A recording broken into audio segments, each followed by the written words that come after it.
Hi, everybody. This is Mark Mitford, your podcast host for today with HR Catalyst. And I have the pleasure of actually talking to a good friend and colleague of mine, friend and professional colleague. Her name is Melanie Shaffer, and she is the president and founder of Talent Suite. So, Melanie, thanks for joining me today. Thanks for having me, Mark. You're welcome. So, with that, I'd love to find out because I know you've got a great story as everybody else we interview with. So, how did you get started in your business? What's the backstory of how you actually got started in your own business with Talent Suite? Yeah, so Mark, I was in executive recruiting on the agency side for over 17 years. And a lot of the issue in that space was I always felt in the middle between my clients that were the ones paying the fees and the candidates that were the ones searching for roles. And during that time, there were kind of two problems that I saw that were consistent in people being disengaged or really kind of poor hiring. And it came down to they didn't have hiring processes that produced the right hire, getting people in the right seats and even evolving them as they were with the company, or the leadership was ineffective. And Hmm. so I started this company when I hit my 40s and started reflecting on life and purpose. And I wanted to be able to do something that was more proactive at helping the employers solve those issues, which ultimately would potentially lead to less fees for what I used to do in Okay. recruiting. Oh, interesting. That's a great story. It's kind of ironic because I started a decade after you. So I started when I was 50. So that's when I started HR Catalyst. So that's kind of fascinating. So today, so the driving force, I think we just discussed the driving force behind starting your business, which is great. It's a great story because you haven't always been with predictive index. But we're here today, of course, to talk specifically about assessment tools and the tool that you have a lot of deep expertise in, predictive index. So can you share for those in the audience who have not heard of predictive index, can you share what predictive index actually is? Yeah, so that's a great question. So a lot of folks that have experienced taking predictive index experienced it as a hiring assessment. And the predictive index is an assessment that was developed back during World War II to predict fit to role in flight missions. So it saved lives because it was getting people in the right seat for each part of the mission. And it was privatized in the 50s. The IP for the predictive index behavioral assessment is still intact, and that's key to understand about what you're using. Is the IP still intact, and what's the validity and science behind it? So the behavioral assessment is still part of the predictive index, but predictive index is now a software that sits in the platform of talent optimization. So the behavioral survey, which is called the predictive index, is one small component of the predictive index software. Oh, interesting. And that's it's kind of so interesting because like I said, a lot of times I learn something new every time I talk to one of my guests. So this is case in point right there. Just great to hear that full backstory.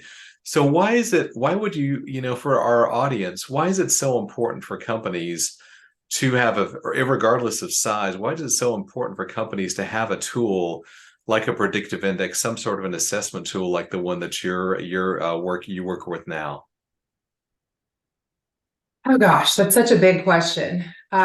Because we're human beings that are flawed, and we tend, if we're left to our own devices, to ask shortcut questions. And if we like someone, pull the trigger because no one enjoys the hiring process. I don't care who you are. So, why you need some type of objective data in the hiring process is to remove that bias of people that are like me or people that interview well, and really first thinking about what does the role require objectively.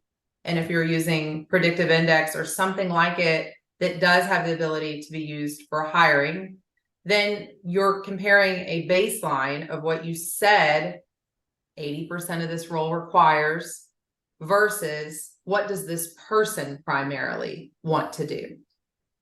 Okay, so having the ability to bifurcate the human sitting in front of you from what they actually need.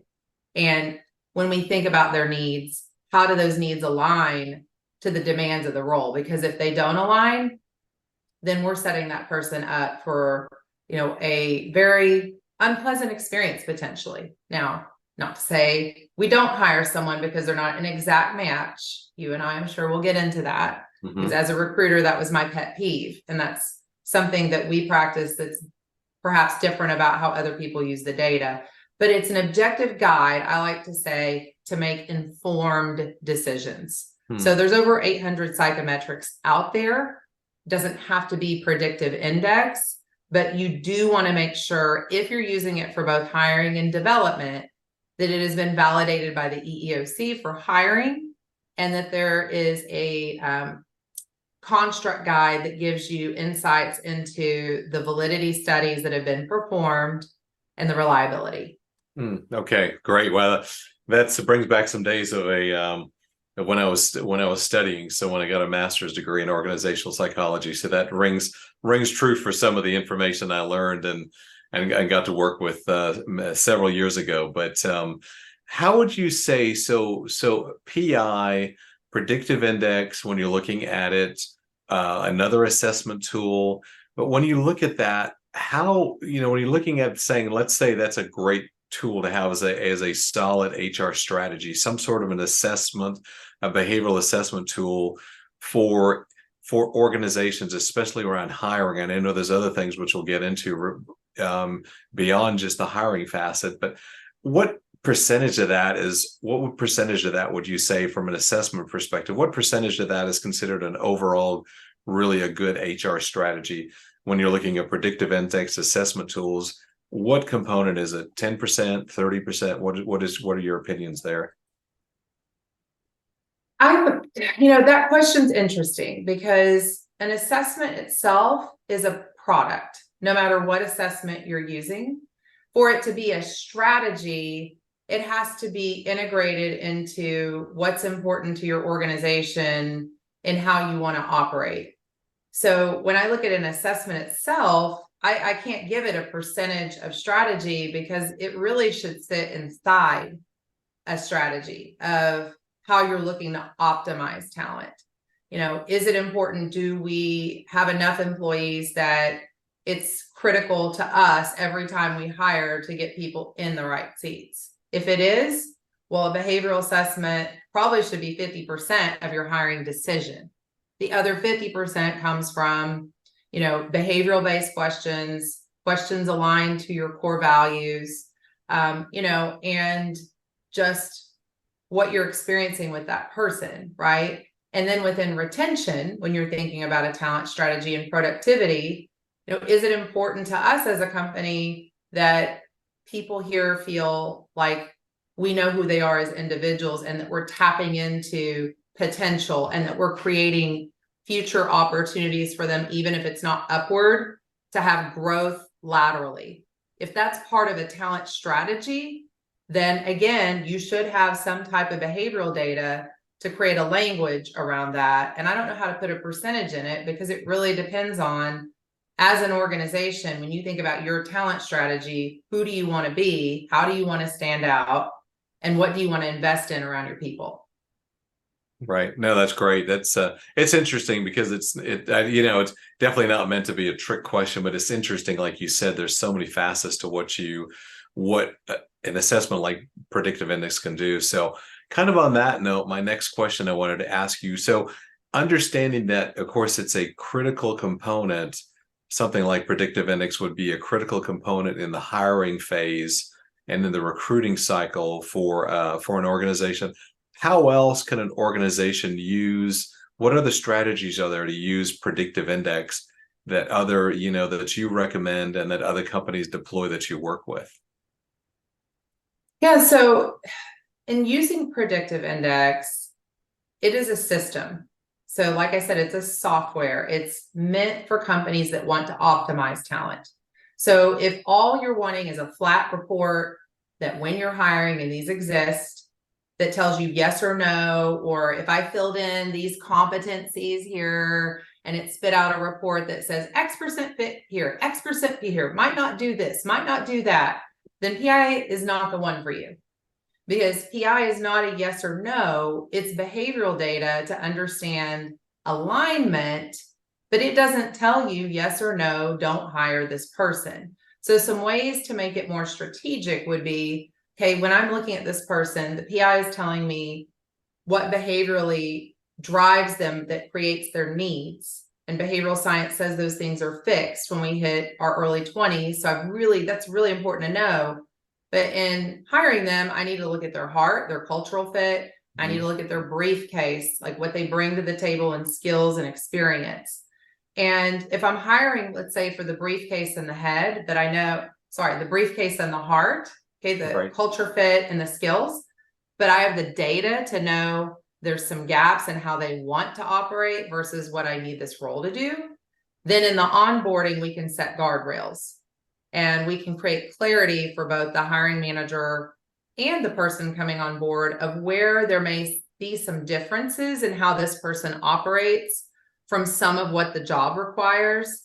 And there's clarity on what are we going to do to support them, to get them productive. And for the hiring manager to have clarity of, this is where I may need to monitor some things. This is where in the first 90 days, I may need to stay closer to this person. Okay, that's one way.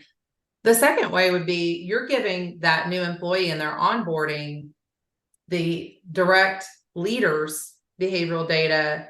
And if you're using PI, it has a relationship guide between the two people where they can see right away where they overlap and where they have differences in how they want to communicate, how they need information, how they take action. So it can prevent a lot of what we call operating friction. Okay. As time goes on, if you're using it for development and retention, you train, and this is where I think so many things fall flat, the middle managers in a shorter, actionable way, how to use that data for more than a parlor trick. That's me. That's neat. Yeah. Right. No, you train them in short sessions to ask coaching questions with the reports you can pull out of the PI talent optimization platform. So it's questions that are directed on, how do I, when you have the employee sit down with you, what about who you are supports you in your role? And what about who you are presents roadblocks for you or challenges you?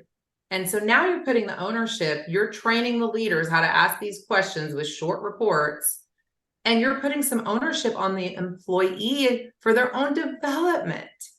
Okay, so that's where it can be more sophisticated because PI is designed to be holistic, going from cradle to grave. So hiring, onboarding, development, retention ultimately is a byproduct of these things, right? Right. Sure. Yeah, that's so interesting when you mention that too, because there's so many facets, like you said, the employee life cycle. And for employees, of course, a life cycle could be 2 years or it could be 22 years. Or longer, perhaps, if a person retires from that company. So you mentioned something earlier. I wanted to go back to that really quickly before we take a short break. But you mentioned the factor about fit and about how, because I know that there are some things that I've seen in my years of experience in human resources that sometimes, people are looking for the exact match for a job profile or fit. What is your opinion when you look at predictive index and how you utilize that within your clients around fit? Yeah. So when you look at roles and the way PI measures fit, there's one area of non-negotiability, and everything else, it's really to the discretion of how do you think this gap is going to impact their long-term productivity in this role. Okay. The non-negotiable is what we would call risk orientation. It's if we have a role that needs someone who's driven by their own energy to get the work done, that needs very little information to operate, and we hire someone, the inverse of that needs a lot of information to move forward, more interested in being part of something versus driving it, that's where it's very difficult for that person, if we go against that correlation, to have long-term success. Okay. Everything else you look at, it's more understanding that if I hire someone outside of these other areas it measures, it may take them longer to be productive. They may not be as productive as time goes on. But again, I'm going to go back to the heart and the briefcase. We're in a limited talent market, and it depends on the stakes in the organization and the speed they have to train someone and what they're willing to live with, Mark. Oh, interesting. Yeah, that is fascinating. So this has already been a really good session with you, Melanie. I know you've just got such a wealth of knowledge. So what we're going to do now is we're going to just take a quick break, and then we'll be back with Melanie Shaffer with Talent Suite in just a couple of minutes. You want to grow your business, but people issues are getting in the way. Managing the people side of your business is complex and can feel overwhelming. Does this sound familiar? At HR Catalyst, people strategy is our business. We create and implement a people strategy with you so you can get back to growing your business. HR Catalyst was founded in 2013 with the goal of bringing the best-in-class HR practices to small and middle market companies. We are your outsourced strategic people experts. We help you solve the people issues in your business that are slowing you down. If you have HR concerns, you can schedule a complimentary call on our website at hrcatalystconsulting.com. Hi, everybody. Thanks for rejoining us. So I just wanted to again say I'm talking to Melanie Shaffer, the president and founder of Talent Suite, and having a great conversation so far. So wanted to kind of drill into a couple more things with you, Melanie. So in your opinion, how well do middle market companies use predictive index in their recruiting strategy? So middle market, let's define that as companies of 500 people or less. Yeah, I would say as a whole, when it comes to interviewing and hiring, it's a lot of gut-based decision-making in the mid-market as far as what I typically see. If they are using something, it typically is being used, no matter what it is, during an interview, 15 minutes max before the person shows up, looking at the report, not really sure how to use it in the interview, more confused by it than anything else. Or I see the opposite, where they use it as a cut score, and I'm only going to look at someone with X.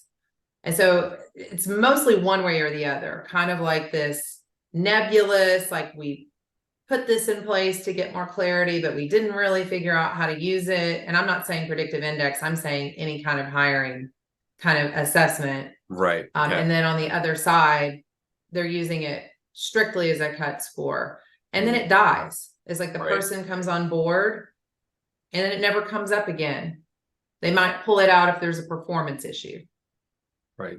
That's typically what I see as far as how mid-market companies are most widely using something like this. Right. So why do you think that is? What are your thoughts there about why do you think that is within that size of organization?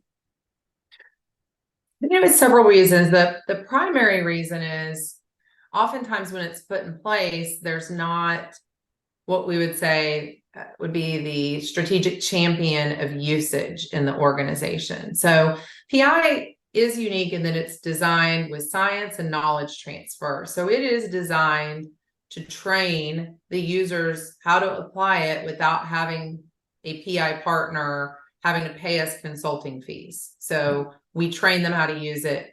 I think one of the biggest issues is a lot of times people get trained that probably weren't the right person to train. They leave the company, no one else picks it up. The CEO wasn't as bought into it as they should have been, and they don't put accountability around usage of it. So there's a lot of reasons that something is put in place like this, that it may not become sticky. Right. So what would you say are the top 2 to 3 keys to success in using a tool like predictive index well within an organization? What would you say are some of those success criteria? Yeah, so I think it depends on the goals of the organization, right? So if the goal is simply for hiring, you've got to have someone you're training that is bought in to what it can produce in outcomes, and that person needs to be involved in the decision-making process. There has to be an executive sponsor. Doesn't have to be the CEO that's the one looking at the reports, but they have to understand what is this doing within our talent strategy and holding whoever gets trained in using it accountable. Okay. Now, if you want to take it past hiring and your goal is to make it truly optimizing your talent, the third thing you have to do is educate your people leaders in how to apply it to get insights with their people, not by training them in some 2-day session, because those people don't have time for that. So how we've been able to do that with clients is shorter sessions that are in spaced learning, where they get simple homework of how to take PI and ask the right questions of their direct reports with it to transfer really kind of ownership and accountability of their development to them, the employee asking for it. So that's if the goal is to optimize talent. Mark, not every mid-market company's goal is to optimize talent. I would love to say that would be their goal, but you and I know that's not always the case. Right. That's so true. It's since that's the space I think we both play in heavily. So that is exactly, and it sounds, it's sad in a way, but it's true, because in some companies, especially some that perhaps they have I don't know, I'll just pick on, if they have a large blue collar hourly workforce, they may just be looking for doers versus somebody else who may be in a professional services, a different level of employee base. So but it's kind of a true thing there. So what would you say is, you mentioned it earlier, but I'll just have you see if you have any other thoughts on it, but what could derail an assessment tool like predictive index once there's a lot of energy and passion about getting it started, and then 6, 12, 24 months later, you just find there's little to no utilization within using such a powerful tool? Mm-hmm. Well, so if you're using something like predictive index, let's specify the criteria of who should be using it, because I love you brought up large blue collar workforces. What I find is most companies that have large blue collar workforces but don't have, let's say, at least we're going to go 25 professionals, they may not be the best fit for something like this, because most of them hesitate to use it on the blue collar workers, which I don't necessarily agree with, but they don't want to put the energy there.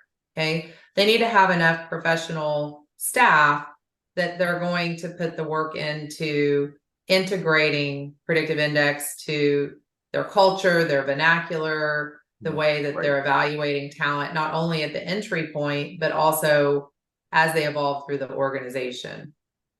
So you had asked me what the best ways to use it or the pitfalls. I just started talking and forgot that part. No, you're good. No, the pitfalls, if they do get derailed, they start with a lot of excitement, of course, all this great things we're going to do with this, and all of a sudden 12 months later they're no longer utilizing it, or very little from a utilization rate.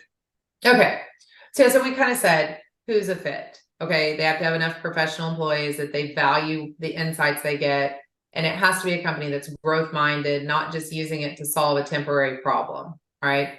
So as far as pitfalls, I go back to training one person that's already overwhelmed and sending them to a 2-day training and expecting them to come out of that and have time to practice using this to get insights. That has been probably the biggest pitfall I've seen. Okay, number 2, if you don't have someone that wants to own this, that's not going to work. We will not work with a company that can't give us someone that we've had a conversation with to understand their interest in putting the time into getting this going. Okay, the number 3 pitfall would be, a lot of times they have immediate critical issues to solve, and they think, oh, we'll send someone to the 2-day training and they'll come out and be able to do everything by themselves and still do their full-time job. That doesn't work. and then there's disappointment. And so that's where we've found in the mid-market, what has worked best is you have one or two people, depending on the size of the company, that are those PI champions initially that go through the 2-day training, but then you train in shorter sessions, your people leaders, how to utilize the instrument so that they are using it themselves in interviewing, they're using it themselves in development. That's where it becomes, really part of the fabric of an organization, and it becomes viral. Right. Interesting. So for business owners we see out there, we actually have in the audience, Melanie, that are listening to this, what are the top 3 reasons they should start using a tool like Predictive Index now? So the top 3 reasons. Well, number 1 would be if the, executive team is frustrated that what got them here isn't getting them there. And they need clarity of looking inward, even at that team, and where there may be some executing gaps or some needs in the organization that have outpaced some of their ability. Not to say they can't be in those seats, but who are the supporting cast that with intention you can put around them to get them to the next level. Okay, so that would be one reason. Another reason would be if you've had attrition and you don't have any data to look back and say, what are the commonalities of why people are leaving this organization? Or, if we're having people, even we say some industries are like, oh, we have a lot of attrition. Well, when you look at your average time where they, are no longer with your organization, how does that compare to your peers? Because if it's a shorter period of time, there's probably something you should be doing more intentionally on the front end to better understand that. And, even if you're going to have attrition, you get more productivity while they're there, and you avoid the people that suck all of everyone's lives, right? Right. And then the number 3 would be, and this is where we've seen since COVID, we've come in a lot. Communication practices are ineffective inside the organization. The organization's grown. They're not really clear. Sometimes they think in a leadership team meeting, everyone knows what they should be doing, but somehow the message gets lost. And by the time it gets down to the first line, nothing's really getting done in a way that feels productive. So that's probably been, I would say 50-50 as far as why we work with organizations in the mid-market. It's communication practices are ineffective across everything, leadership, interdepartmental, or, obvious attrition or not hitting their goals as quickly as they want to. Right. No, this has been great. We've had a lot of, thank you so much, Melanie, first of all, because this has been a really insightful conversation, and it's amazing too. And I'm sure the audience will find this too, that I've learned a lot, and I know I've known you for several years, so I've learned a lot in this conversation. Hopefully they have especially learned a lot about the tool itself, the rationale behind it. So I definitely appreciate your time. So we're gonna finish up and have a little bit of fun to finish up, and just give you a couple of things to and hopefully you've noodled over them a little bit, perhaps, but maybe not. But what would you say are 3 books, if you were going to recommend 3 books to somebody who just graduated college, and say these are 3 books that are really insightful or something along those lines? What 3 books would you recommend to them? Okay, I was thinking leadership versus it could be leadership from college. Yeah, it could be leadership also. So I'll leave it wide open with you. Okay. If I was going leadership, it would definitely be number 1, hands down, Dare to Lead by Brene Brown. But I think that book, you have to have been a leader a little while to get something from it. Yeah. Okay. Number 2, I think The Advantage by Pat Lencioni. It takes all of his books and puts it into one place. And it's a great starting point in his work of really understanding holistically how businesses can be healthy. I guess if you were coming out of school, the first book of his that could still be very beneficial would be The Effective Team Player, because that very much could be how you think about what the organization might value in some of your kind of attitude and how you approach things, which is all you have when you're a new grad, right? And then the third one, And this is very applicable to a new grad. I absolutely love Adam Grant, and his book that I have enjoyed the most and apply it to my whole life is Give and Take. So Give Right. and Take by Adam Grant. It's the science and research behind matchers, givers, and takers.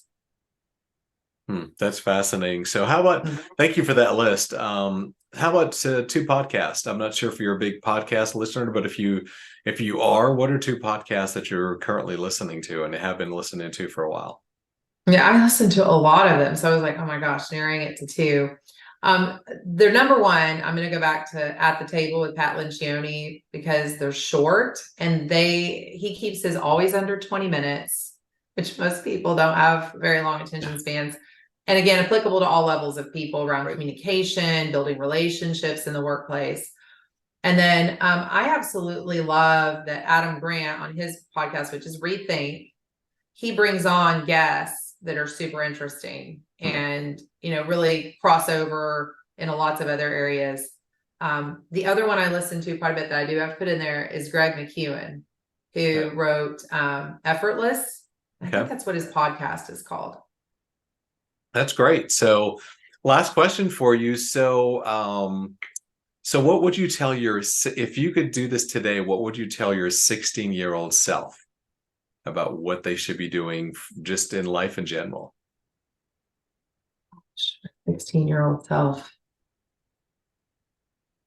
I think I would tell myself, quit being so hard on yourself. You haven't figured it out yet. Yep. And enjoy the journey. There you go. That's great. Well, thank you again for your time. So where can people find you to continue this conversation and maybe have a conversation around predictive index? How do people find you? Yeah. So I'm on LinkedIn. If you put in Melanie Shaffer, Shaffer, there's no C. Okay. And then our website is www.talentsuite.com. Okay, that is great. Well, thank you again so much, Melanie, for your time. The insightful conversation that I just love having somebody like yourself on this because I find out a lot of new things about you and learned a little more about predictive index. So thanks so much and have a good rest of your day. Thanks, everybody. Thanks, Mark. You're welcome.